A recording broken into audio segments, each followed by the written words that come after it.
So you want to give yourself maybe like a little 30-second introduction of who you are and what you do? Yeah. So my name's Nick Wood, and I have a program and slash course where I teach, basically anybody off the street, anybody that has a voice and a computer, how to go and make passive income through digital real estate. And essentially, what that is we pick local markets in niches like tree service, concrete, etc.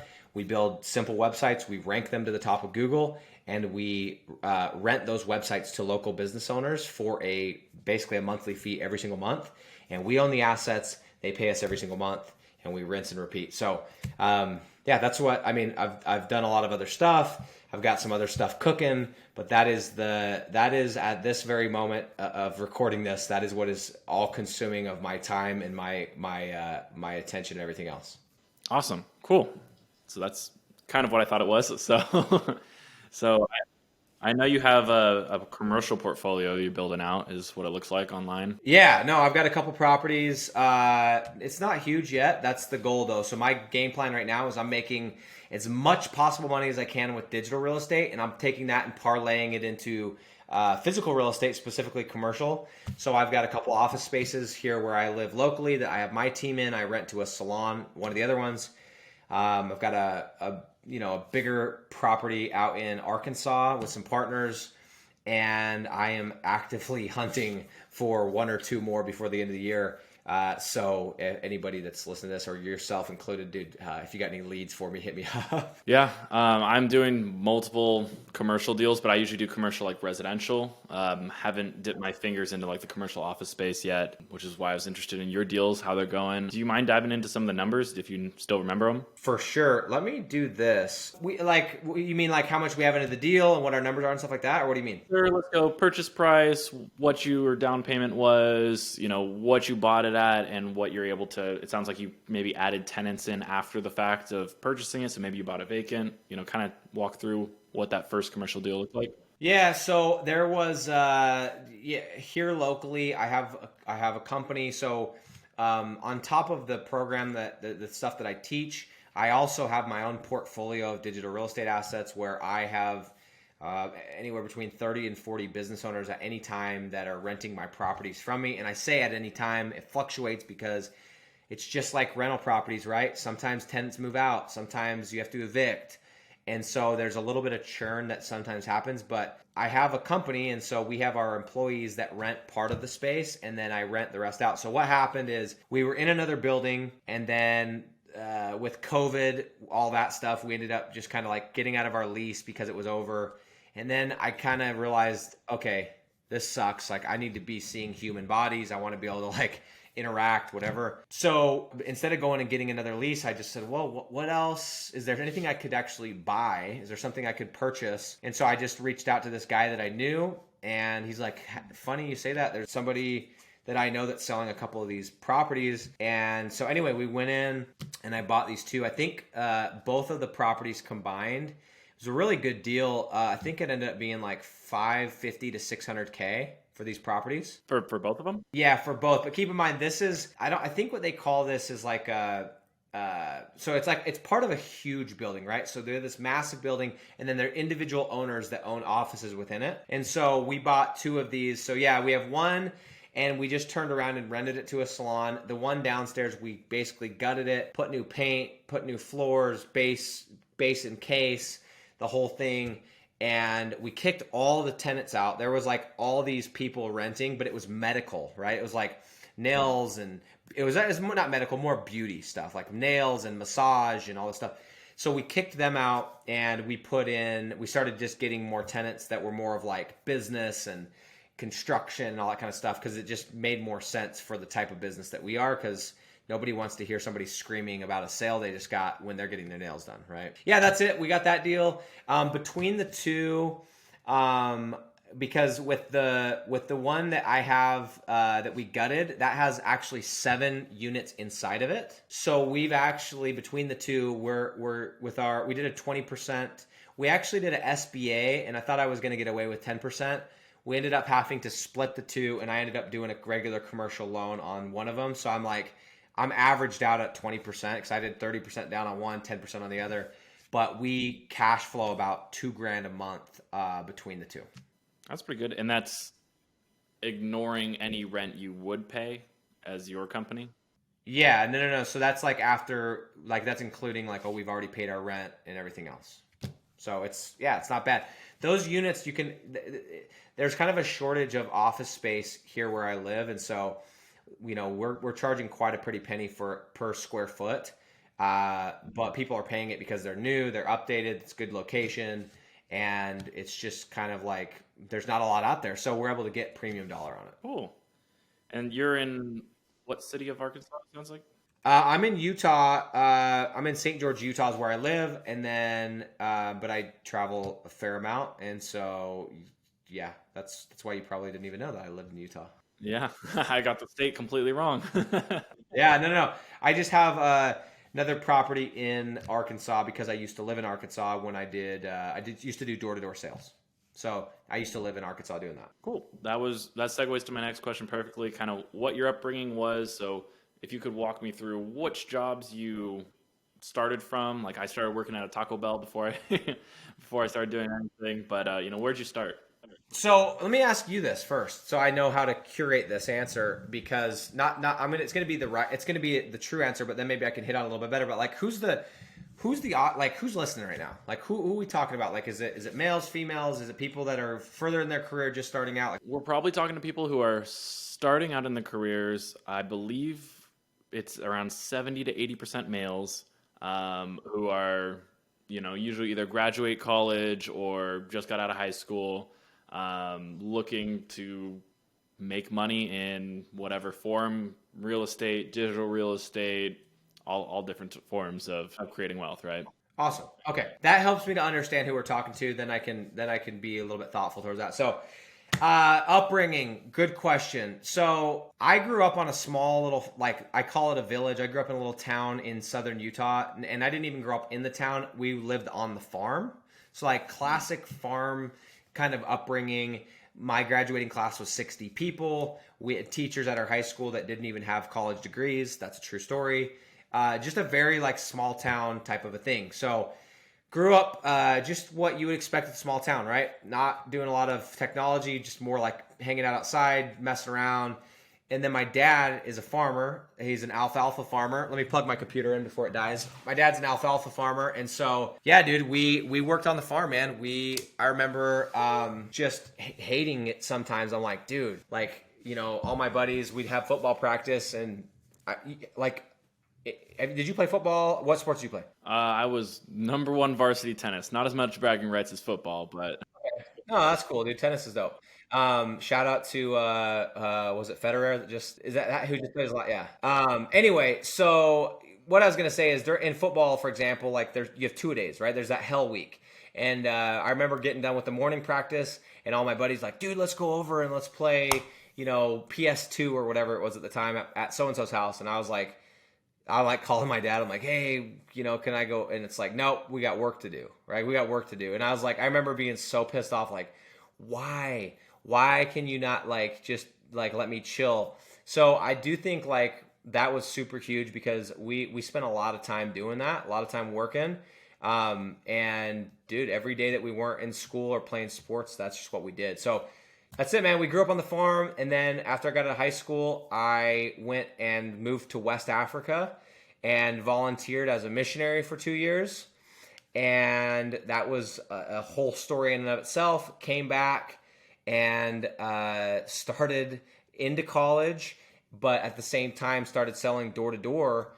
And that led me, did that for 4 years, and then I realized, I gotta own whatever I'm doing, and that leads us to what I'm doing now. So that's kind of the rundown. what you sell in door to door? Is it pesticides? Is it security? Home security systems. It's always a 50-50 shot with Utah. It's pesticides or security, it seems like. Yeah. So it's because well, I think there's a lot of people here. Like, for example, I went to West Africa as a missionary, right? So I went and knocked doors for 2 years. So I already knew, like, I think most people that are companies like, hey, those guys are already used to getting rejected. Let's go hire them. So that's why you see a lot of people from Utah that have that experience. Yeah, it seems like a born and bred salespeople. It's the hardest thing to convert people, so it'd be easier to convert someone on what security system they're using. For sure. I think to your point, one thing, this is interesting, that like point that I've realized after coaching a bunch of people, after recruiting salespeople, is you can teach people to sell. You could teach anybody to sell. Okay. Now, some people are born naturally with it, whatever. They kind of like get it better. But I've learned you can teach anybody to do anything. The one thing I haven't been able to figure out is I cannot and have not been able to figure out how to teach people to work hard. And so when I'm hiring or when I'm interviewing somebody to like join my program or anything like that, I'm like, or getting sales guys, I'm like, hey, tell me about your background. What jobs have you had? What have you done that's hard? Because if you know how to work hard and you've done some crappy jobs, I'm going to be able to easily teach you how to sell. That's easy. That's just saying the right things in the right way. But so I guess my reason I'm bringing that up is like, I think for people that are maybe just starting out, that is such a skill. That is such a trait that you having that is such a benefit when you're going to get a job or going to start a business or could be a salesperson. Like people notice that stuff. And if I don't think you can work hard, I don't care how good you are. I don't care how smooth you are. I'm not interested. I'll take the guy that's not smooth or the girl that's not smooth that works hard over the other one 7 out of 7 times or 10 out of 10 times, right? Yeah, that's a good way to figure out, especially like what they've done in the past of like what is hard work for them. I feel like a lot of people, it's if you have that actual need to make money, I think wanting to make money and needing to make money create two different mindsets. So door-to-door sales, and then at what point did you quit door-to-door sales? And it sounds like you went straight into digital real estate. So I did door-to-door sales 2013, 14, 15, and 16. In between my right around my last year, I got so my third year, I made $210,000 on paper, right? That was like my gross total, right? And that's pretty good for going door to door for 5-6 months. But I remember the moment when I realized I had to change is I got my check, and the way they do it is they pay you a little bit during the year and they pay you a big chunk at the end because they want to make sure the customers you sold actually pay their bill, right? And so they pay you in October. You get this big check. You literally wake up and your bank account has like 110 grand or 150 grand. It's awesome, right? Call it like back end day. And I remember waking up and I looked at my account and I had like over 100 grand. And the day before I didn't. And I was like, you'd think you'd be excited. You think you'd be like, oh, that's so cool. And all I could think about when I saw that, I was like, that's cool. That alleviates a lot of pressure. But at the same time, all I could think about was like, I got to go do that again next year to make that money. I have to go knock that many doors and not those late nights and all this different stuff. And I just realized in that moment, I'm like, hey, this is cool. This is good money. But if I put this much time and effort into something that I owned, my own thing, how successful could I be? And so that's when I really started doing some homework and exploring business opportunities. And I realized I was in a broken model, right? If you're a salesperson for somebody else, you are never going to get rich. You can't. It doesn't make sense. You don't have enough hours. No matter how much you're getting paid, you're never going to get rich because you only have a certain amount of hours, right? There's no leverage. And so I started looking at business models. I started writing down business ideas. So between 2015 and 16, that's when I really got serious about, hey, Nick, you got to find something that's going to get you out of here. And you're probably not going to make 200 grand the first year. So you're probably going to have to take a step backwards to go 10 steps forward, right?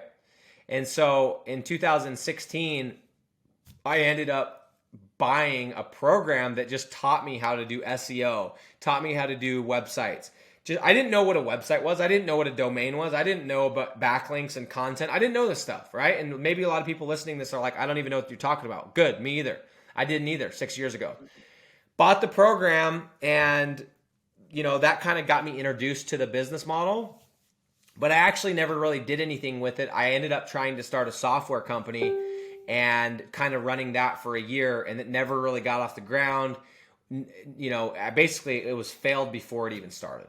So I didn't get like serious about doing this business until August 1st, actually July 28th of 2017. And I remember that day because that's the day when me and my wife had a conversation and she said, we have $3,000 in the bank. Our bills are due in 3 days. Our bills were about $6,000 at the time. and we don't have any money. And she's like, you need to go get a job because you've been chasing this pipe dream. Her own words, you've been chasing this pipe dream for way too long. It's time to start taking care of your family. And so when she said that, I was like, I'm not getting a job. I'm like, give me 3 days. I'll come up with $3,000. I dusted off that program I had purchased. And I'm like, I don't really know how to do SEO. I don't know how to build websites, but I know I can learn. And I just started making phone calls, and I was able to sell 3 websites in 3 days for $3,000. And it bought me enough. My wife's like, okay, you have a month to prove to me this is actually going to pay our bills. And then from there, I haven't done anything else since. Yeah, a little messy. Every story is messy. And for those people listening that are just starting, if you think you're going to go and just like pick a business and you're going to go, make millions of dollars, there's probably one person on here that might happen to. The rest of us, it's going to be messy. You're going to start with this thing, and then you're going to go to that thing, and you're going to fail at this. You're going to lose money here. I also lost $50,000 in the stock market. Dude, I've done so many stupid things. Everybody will. I think the most important thing though is like attaching yourself. If I'm 18 listening to this, if I'm 20, if I'm 22, first of all, like what vehicle are you going to use to get you to your goals, right? Because if you think that a 9-to-5 is the right vehicle, then I want to know what your goals are. And if you think a business is the right vehicle, great, which one?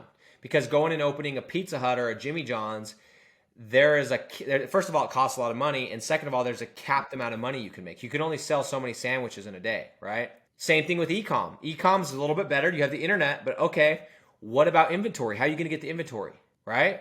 Is it infinitely scalable? Is there assets? At the end of the day, if your product stops selling or it gets banned by Google or Amazon, do you have an asset? No, you have no asset. You've literally, even though it's a business, you've been trading your time for dollars.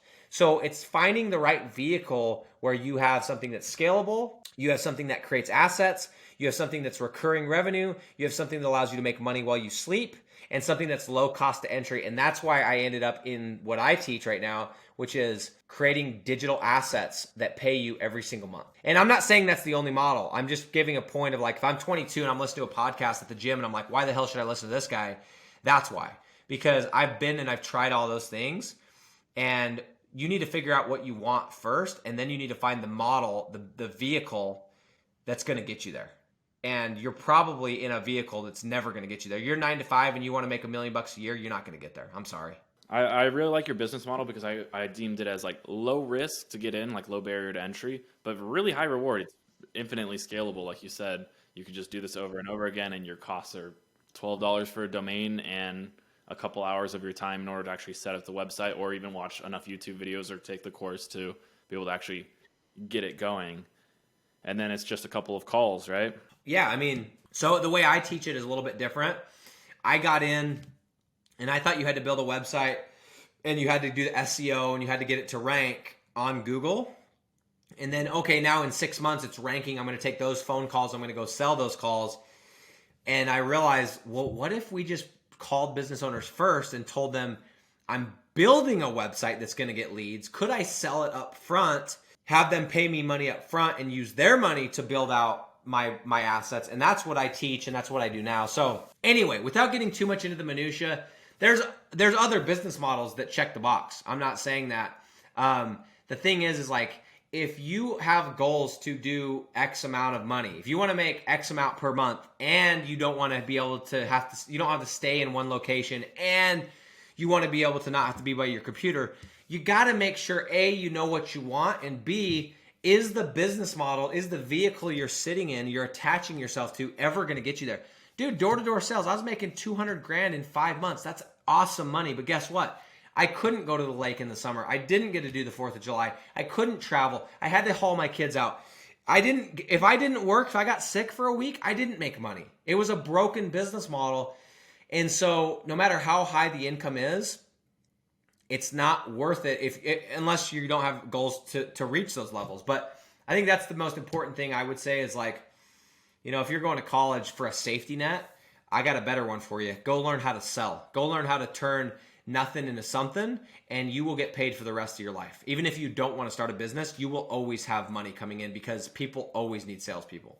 100% agree. I think sales and math are really the only two qualities they should really teach in school. 100%. And you could stop at basically multiplication, because I think I saw a meme the other day. It's like, another day passed that I haven't used y equals mx plus b. Exactly. Right? Yeah. My wife's a math major too, so I totally get it. But no, it's exactly true. You know how to add, multiply, open up a computer and do some stuff? Cool. You know how to sell? Great. Go and just go make money. That's it. Right? You're actually knocking out quite a few of my questions I already had lined up, so I'm just trying to check them off right now. No, you're good, man. And again, the reason I'm like I asked in the beginning of who we're talking to because I'm just putting myself in someone's shoes, right? They listen to your podcast and they're gonna go, who the hell? Who's this guy? Like, who? Why should I listen to this guy? Well, first of all, I don't think you should listen to anybody until you check out what they've done, and if they haven't done something that you aspire to do, why are you listening to them, right? Like, I'm not gonna go and listen to somebody on a podcast that hasn't gotten and start because like right now, my goal this entire year has been to get to the point where my companies are making $1 million per month, right? That's my current goal. And so right now, I'm not interested in getting advice or listening to a podcast from somebody that hasn't done that. Until you've done that, I'm not. So I'm trying to say, hey, if I'm in your shoes, whoever you are that's listening, and I'm at the gym, why not go to the next podcast? I'm just trying to make this so like, okay, cool. Figure out what you want to do, figure out your end goal, and then go put yourself in a vehicle that can get you to that goal. That's the best piece of advice I could give to anybody. And most of you guys that are listening, probably, I know all of us, me until recently, we spend weeks and weeks and weeks planning our next trip to Vegas to just get smashed or to go to Mexico for whatever. How many hours, how many minutes, how many days have you spent planning out what you want your life to look like in 5 years? What you want your life to look like in a year? What you want your life to look like in 10 years? Probably never. You know what I mean? Like, yeah, you got goals, but have you actually sat down with a pen and paper like this and turned off your phone and spent a day mapping out exactly what you want? You got yours, I got mine right next to me. I look at it every day just being like, all right, these are my annual goals, so not even the 5-year plan, but like I'd go every day, I look at these and go, I need to complete these, it's a promise to myself. I feel like a lot of people, if you make a promise to your coach or your mom or your dad or something like that, it's harder to break that. But I feel like people break their promises to themselves, being like, I'm going to lose 10 pounds. And they go, I'd rather have the donut. Let's give up on that. Oh, I want to make this much money. Well, I don't really want to take the course, or I don't really want to spend the time to do it. I'd rather go get drunk with friends, right? I completely agree with you. 100%. And here's something powerful I would recommend. I had somebody that gave me this advice. Spend time this week, turn off your phone, go somewhere you've never been before or that you don't usually go. Don't go to your normal spot, right? Go sit down, pull out a piece of paper, not your phone, paper, and write down your perfect day. What would your perfect day look like? If you could snap your fingers, what would it look like? What time would you wake up? What would you be wearing? What would it smell like? How would it feel? What would the climate be? Would you see palm trees out the window? Would you have a pool that was running, your hot tub going in your pool? What would you do for work? What would your house look like? What kind of car would you drive? What kind of clothes are you going to wear? And what I did is I think it was about 3 years ago, I did this activity, and I go all out when I do this kind of stuff. I was in detail. Like, I literally was like, I put the exact times. I had a pool. I put what car I was going to drive, all of it. And I literally pulled this out about 3 months ago, and almost exactly, dude. I even said I wanted my garage floor to have black epoxy. Go watch my TikTok. Go look at what color my garage floor is, right? Oh, no, I know. And I was going to wait for you to say, is it driving a Range Rover? Is that the goal? What's funny is driving the Range Rover was actually the thing that I put on my perfect day, and I just bought a G-Wagon. So I think it's a good trade, but that's the only thing that's different. But it's kind of in the same category. Other than the exact car, I changed my mind and decided that was what I wanted. But it's like I have a pool. I have what I do every day is exactly what I said I was going to do. I didn't want to do the little minutia in accounting and stuff. I have people doing that. I have a team of outsourcers in West Africa and a team here. I literally spend my time doing deals, meeting interesting people, networking, and growing my businesses. And I feel like I have the life that I literally put on paper. So I know oh my gosh, whatever, it's all a bunch of crap.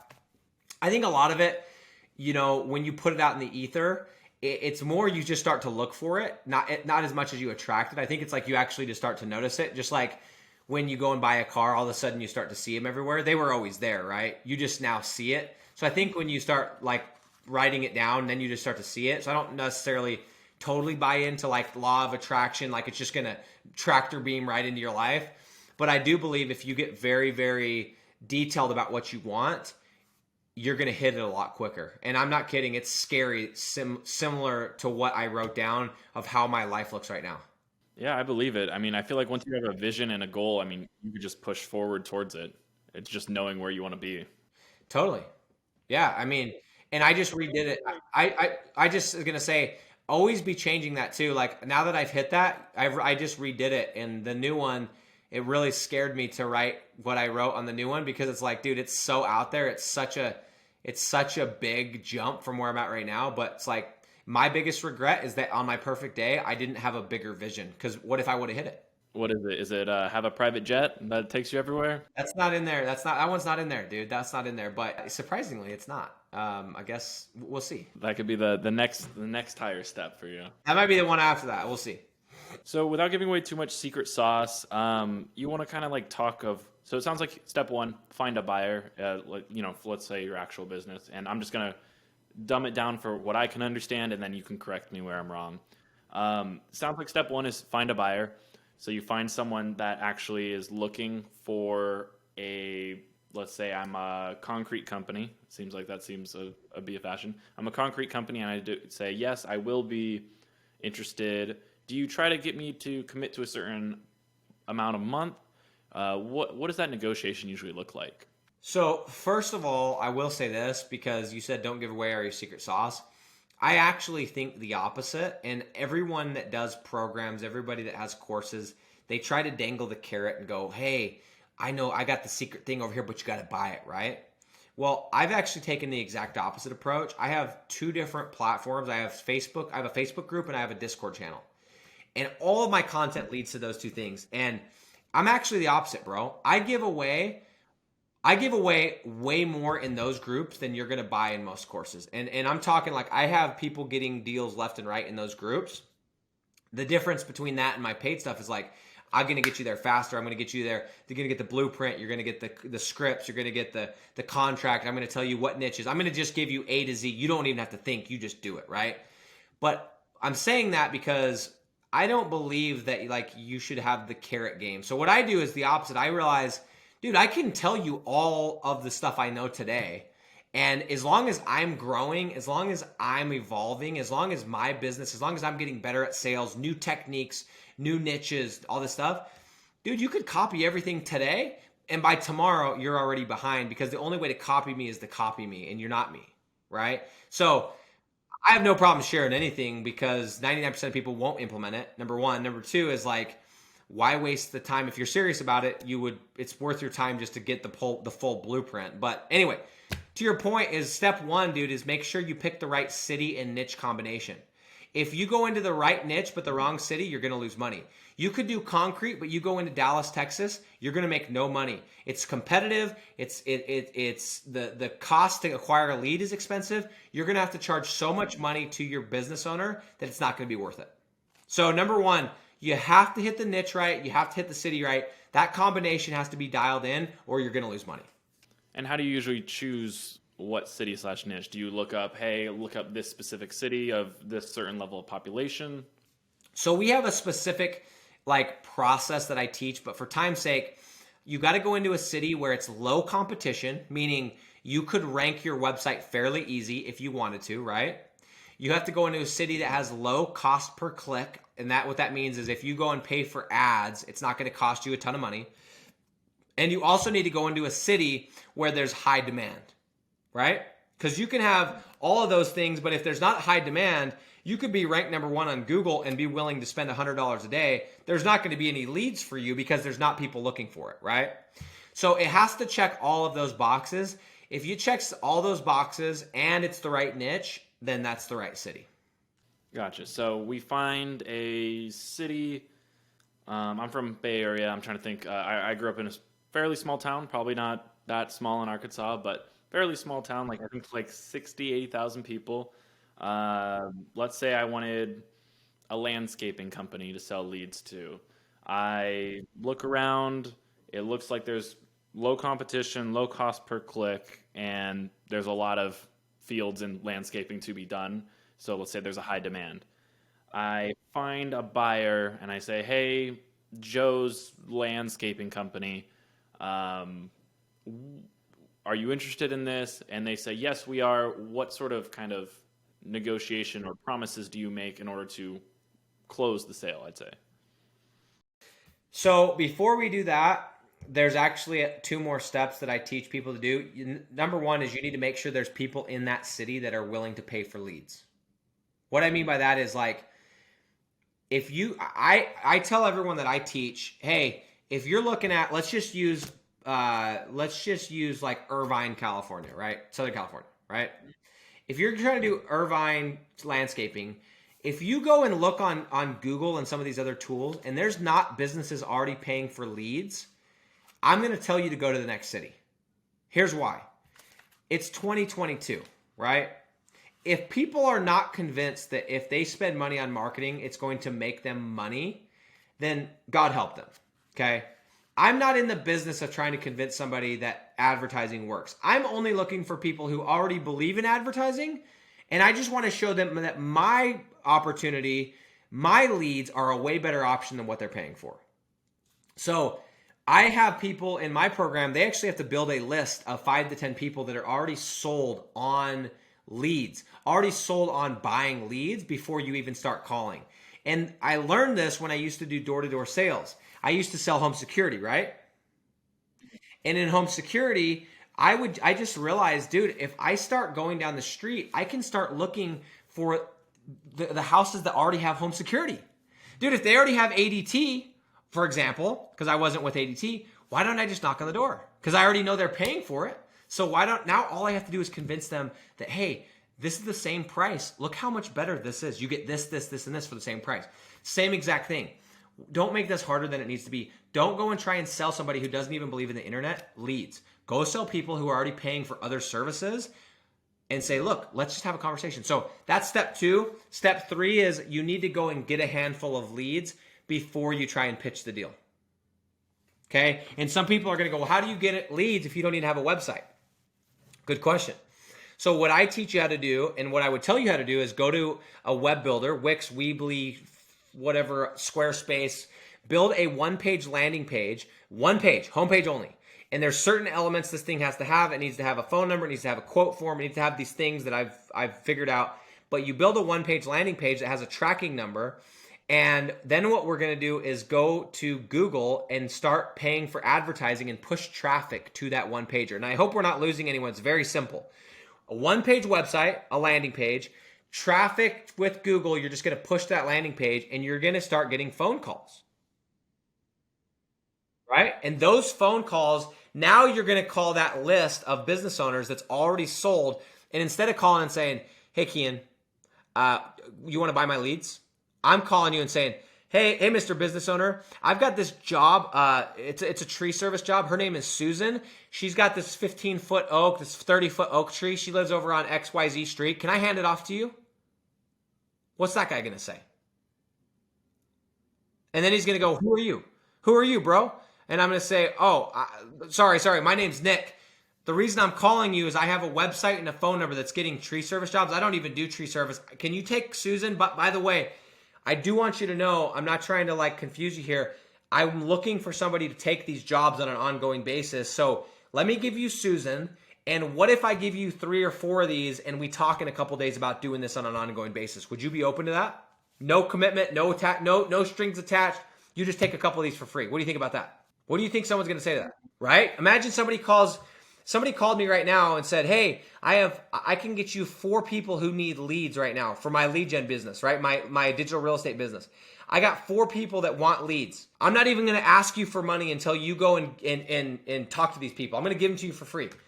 I'd be stupid to say no, right? And then here's where the gangster part comes in. Go ahead. Oh, the question I was going to have is, let's say you go on there and you see 2 to 3 people that are buying leads on the same tree landscaping service. And you get 3 leads. Do you divvy them up 1-1-1 and have them almost like bid against each other, or how do you do it?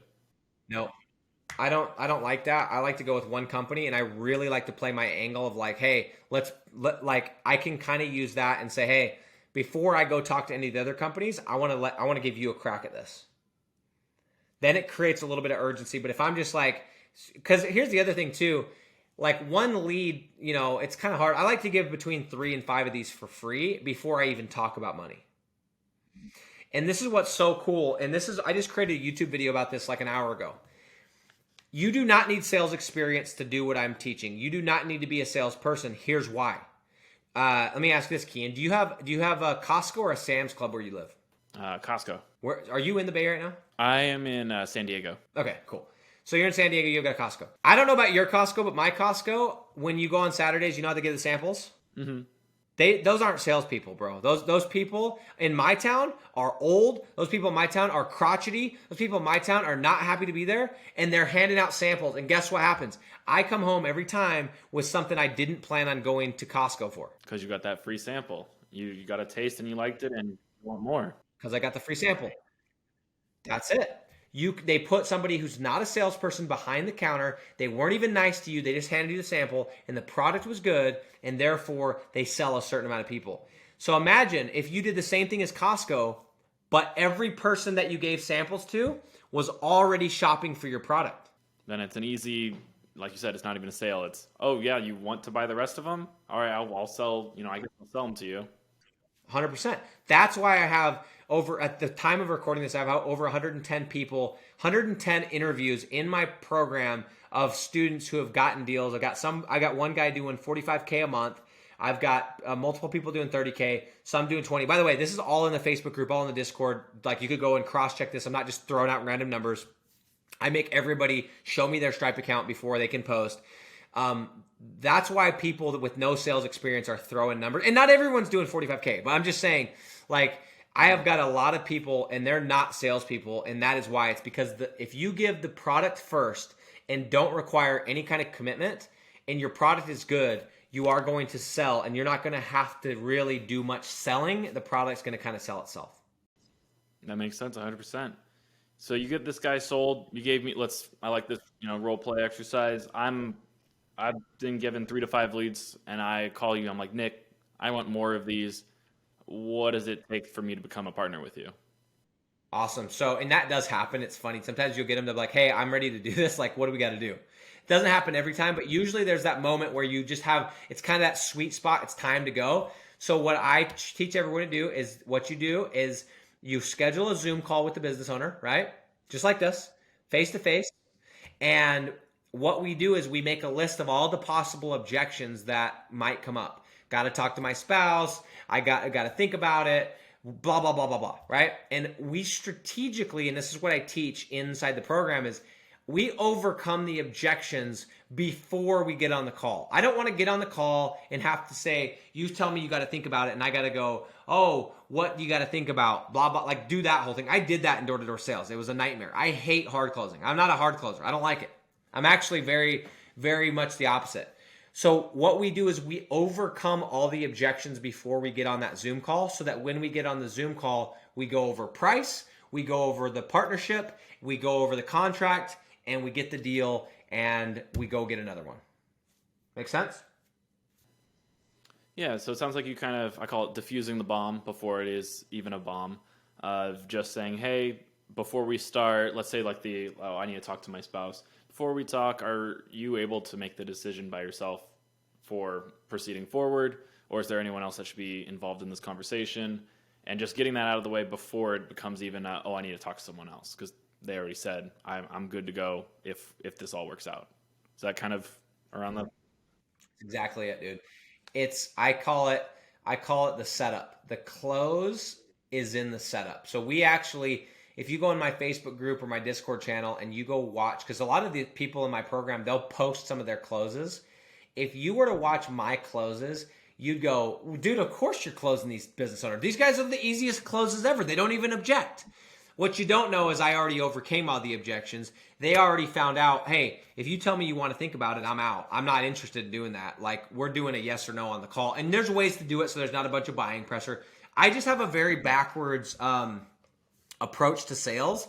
I think everybody talks about how do you overcome objections? How do you overcome objections? You know what I talk about? How do you eliminate objections?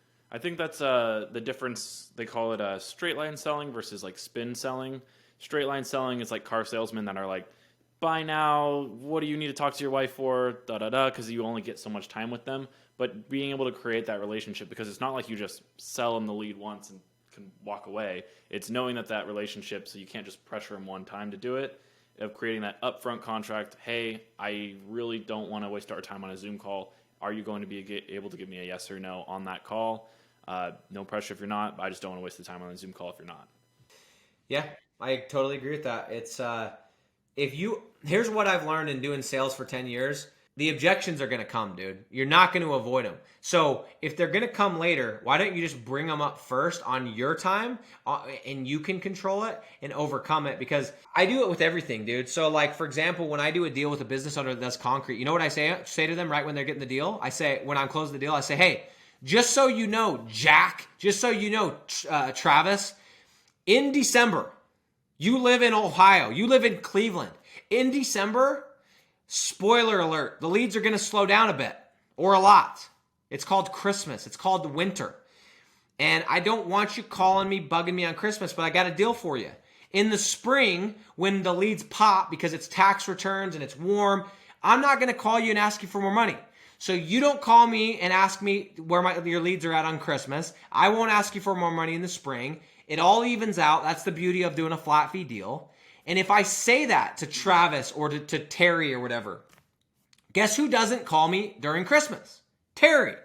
But if I forget and I just wait, you know who's calling me on December 15th and pissed off and ready to cancel and ready to just leave bad reviews? Is Terry. You say it up front and you control the way that it's delivered. And when it comes like, oh yeah, he told me that was going to happen. Do you usually do like month to month with these guys, or maybe you'd be like an annual contract? 6-month agreement, six-month agreement.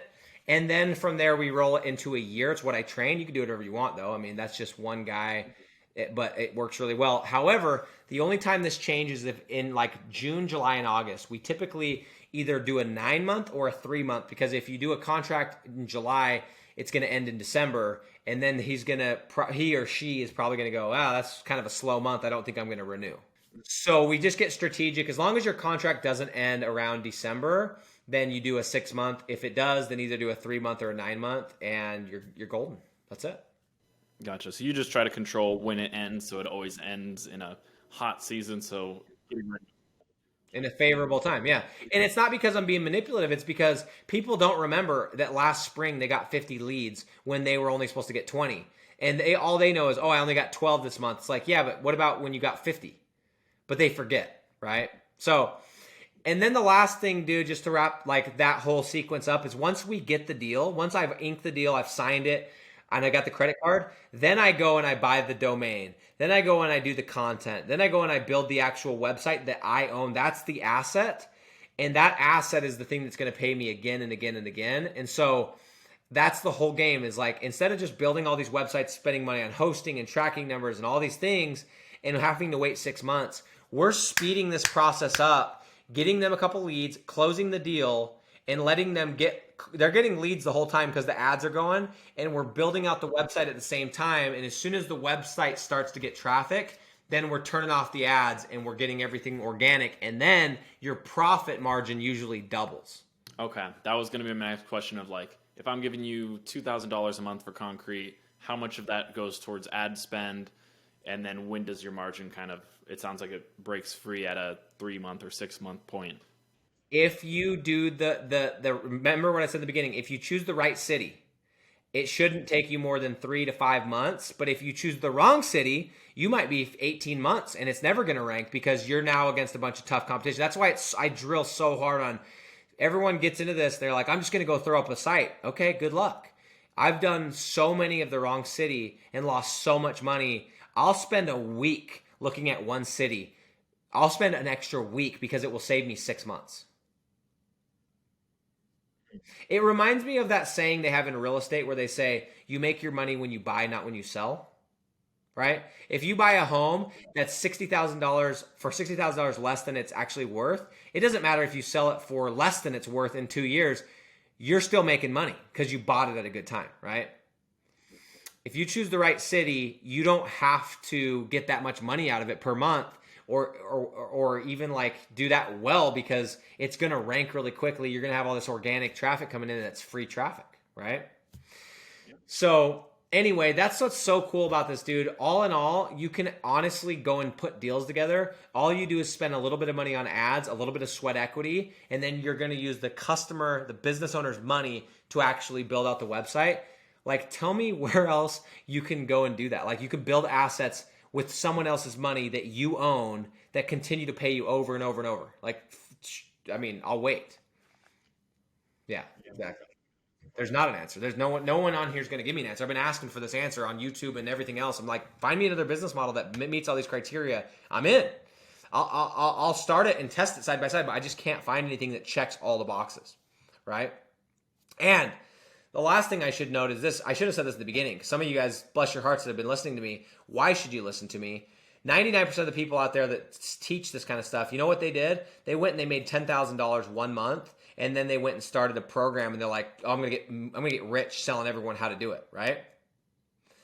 I have been doing this for 6 years. I made 7 figures in 2020. I made 7 figures in 2021 before I even started talking about teaching this.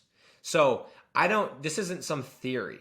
The reason I know what city to go into, what ads to set up, what the website should look like, how to talk to the business owners, is because I've made millions of dollars doing digital real estate before I ever decided to let me teach other people how to do it.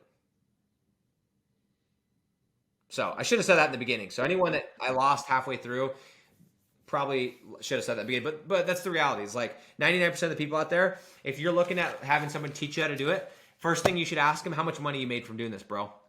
And they're going to get real uncomfortable. Well, yeah. Let me see your tax. You made how much? Let me see your tax return. In my Facebook group, you'll find my tax returns. Yep.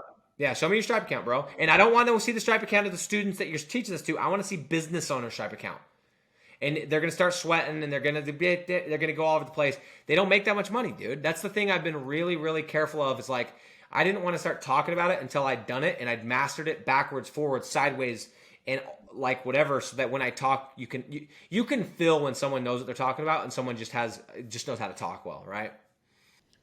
Yeah, I always see that with people doing e-com of like, oh, I'm a million in revenue, and you're like, cool, what is the profits? How much did ad spend? And they always try to like go, well, this thing's creating $1 million a year. Well, I have no way of telling what sort of ads you ran. There's no way for me to really verify that because you could just create something else to just send traffic towards that website. No idea of what the ad cost is. Those extra numbers really can take away from these bigger, larger numbers of $1 million revenue to made 20K. And you know what? I'll bet most of those people are probably showing you the numbers they've made from selling their course. A lot of the time, yeah. The TikTok course of buy this course on TikTok gets sold real quick, I feel like. Yep. To rewind just a little bit, so I'm just going through my notes. I go to find a city that has low competition, low cost per click, high demand. I find people that are already paying for leads. I'm not trying to convince anyone of my marketing strategy, let's say. Get a handful of leads just on a free website. We'll be able to, and this is where we'd probably run Google ads because this free website has no chance of getting traffic, probably. Get those leads, hand off those leads as those free samples, get their mouth watering, set up that Zoom call with an upfront contract saying, hey man, I need you to be able to make a decision. This is what we're realistically going for. They have no objections for you already. You get them in on a 6-month agreement, 9-month agreement, 12-month agreement based off of whenever this end season would be. And then you agree on the price. And then that's kind of the question mark for me of like, what do you agree on? Do you base it off of how much a lead is worth for that person? I'm sure a concrete lead makes more money than a tree removal lead, let's say. Yeah. So I used to be the guy that used to charge people based on how I felt, how confident I was, and how much I thought they could afford. So I used to look at people and I would be like, oh, he said he went on a vacation last week. He's probably got money. Or he drives this truck. He's probably got money, right? Or they do, like I would ask people, how much money did you guys make last year? And if they would say 7 million, I would charge them more than the guy that said he made 50 grand, right? That's not what I do anymore. I teach this in depth, but I'm very mathematical. And so here's what I do is I look at the worst case scenario that could happen, and I come up with I do a little formula of what they're going to make based on a couple of different numbers, and I charge on worst case scenario, not best case. That makes sense? So here's a bad example. This is what you don't want to do. Hey, Mr. Business Owner, I think I can get you 50 leads per month, and you already told me you close at 50%, right? Yeah. Okay. And what's your average job size? $5,000? Okay. So, okay, let me do the math, blah, blah, blah. Okay. Looks like you're going to make you're going to make $10,000 net profit every single month. So I'm going to charge you $5,000 a month. That's a bad idea, because guess what's going to happen? You're going to have to now get 50 leads, or that guy's going to cancel, right? Here's what I teach. Hey, Mr. Business Owner, I think I can get you 50 leads. Here's 3 other websites that I've done this with, but let's just look at worst case scenarios. What if I get you 12 leads? That's less than 1 a day. And I know you can close at 50%, but what if you only close at 20%? And I know your ticket item is 5,000, but what if it's only 3,500? And I do everything worst case. And then I do the numbers, and it says, okay, looks like even based on that, if you close at 20%, you're going to make $2,500 a month net. So I'm going to go in, I'm going to charge that guy $1,250 a month. I usually split it. I usually divide it by 2, sometimes by 3, depending on the service. And I say, worst case scenario, I only give you 12 leads. Worst case scenario, you only close at 20%. Worst case scenario, your average ticket's less than normal. You're still going to double your money with me. There is literally no risk unless you are not going to answer the calls and run these leads, in which case, don't do it. Yeah. And then your math to know the beginning number of worst case scenario, I think I'm generating 12 leads. Are you choosing that as a conservative number? I mean, that sounds like just more of an experience thing from your end of how many leads. Yeah, it's just a sweet spot based on the CPC that I recommend, based on the niches I recommend. And at 12 leads in these certain niches, it's going to be enough to charge $1,000 to $2,000 per month per deal. So I say 12 because if you go into concrete, tree service, etc., you go into the cities I teach you to go into. By the way, has nothing to do with population. Everyone gets all up in bunches about population. Think about it like this. Would you rather rank a website and have a website in Gilbert, Arizona, that's not very small, it's a little suburb of Phoenix, or even, let's say, Queen Creek, which you'd probably never heard of, or would you rather have one in New York City? It's a trick question. I'd way rather have the one in Arizona, because in New York City, it's freaking skyscrapers and penthouses. Who needs artificial grass, right? Yeah, probably no one. So, and that's an extreme example, but I'm saying, like, it doesn't matter. I don't care about population. There's a city that I live close to that literally has 30,000 people in, that I'm making $1,200 a month on a website. Yeah, like if you're a pesticide salesman, you don't care about how many people there are, you care about how many bugs there are, right? And how many people are dealing with it. So how prevalent that problem is. Yeah. So again, and that's the cool part. So you do that deal, and then it's like you get your first deal at $1,000 a month, and you go, huh? Cool. Those are most of my questions. That was not that bad. And you start doing some numbers, you go, wait a second. All I have to do is do that 20 times, and I'm going to make 20 grand a month. Yep. That's it.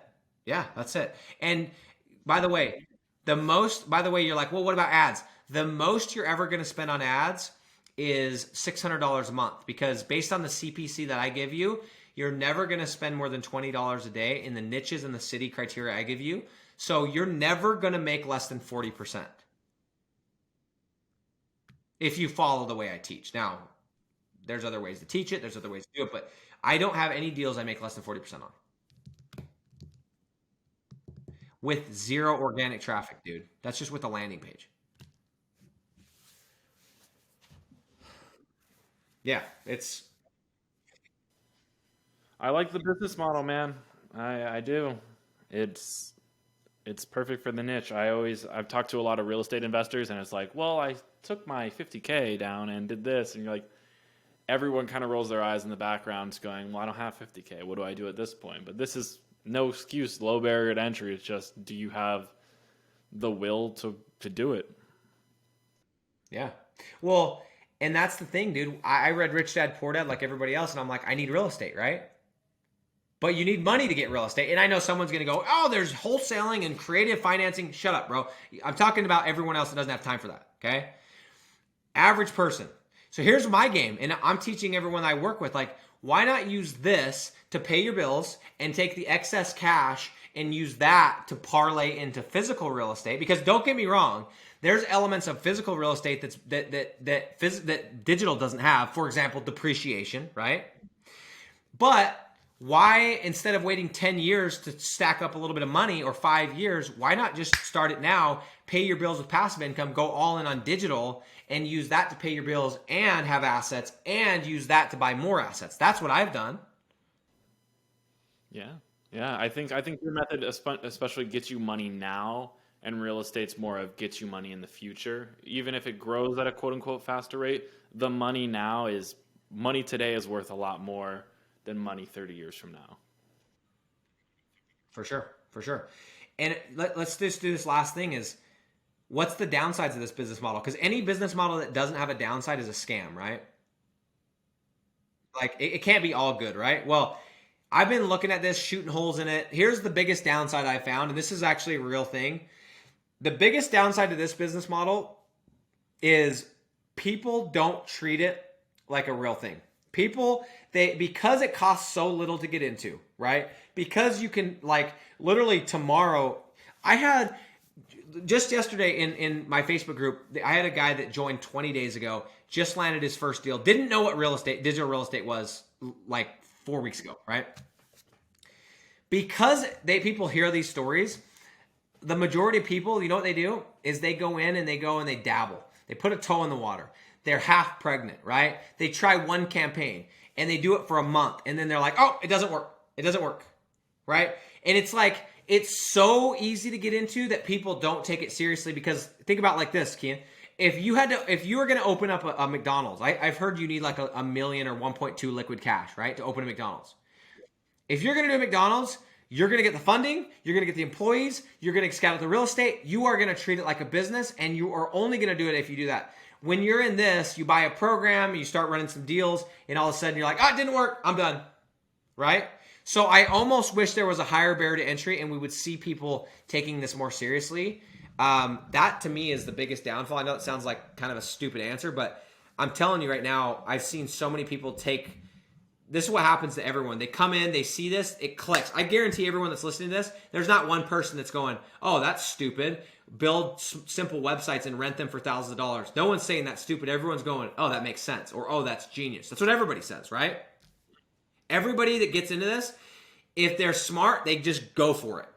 If you're like me, I heard about this and I started doing it, and then I got too smart. I'm like, you know what? It's not cool. I don't want to be, in local lead generation. I want to go and start a software company. And this is before the term digital real estate was cool with crypto and stuff, or with NFTs. And so I went and started a software company because I didn't think it was cool. Tried it for a year, and I ended up right back doing digital real estate. So it's funny because I see this thing and people will come in, they won't happen for a month, and they make this big round. They try the software company and this gig and this gig and this gig, and all of a sudden they're like, dude, I started when you did 6 years ago, but I stopped. And now they're like, I'm back. And I tried all of it. Let's do this for real.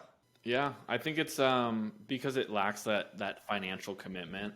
I always say, like, a gym membership that makes you sign a 12-month contract, you're way more likely to go to that gym if it's not a month-to-month contract on a Planet Fitness or something. You're less likely to go to Planet Fitness than you are to whatever Equinox that already has this $350 a month charge for you. Shout out to Equinox. Equinox dope, by the way. I just went to the one like 2 months ago in right there in Irvine. I think it was in Irvine, or maybe it was something. But anyway, great gym. Just side note. So you travel a lot. You're in St. George now. Is that where you home base? St. George, Utah, which is a 2-hour drive from Las Vegas, Nevada. I am dangerously close to that city, and I am there almost every week. So that would probably be my second home. And then I spend the majority of my time after that in West Africa because I have a team of 5 VAs that does 99% of the work for my digital real estate websites and my clients. So those are kind of the 3 places I'm in: Vegas, Utah, and Sierra Leone, which is a country in West Africa, for those of you that have no idea where that's at. And then why do you keep name dropping Irvine? You go there often or no? So I have some, number one is my wife's a Disney aficionado, so we have season passes. So when we go down there, I've got friends in that area, and so she goes to Disneyland, and I go and work in like Orange County.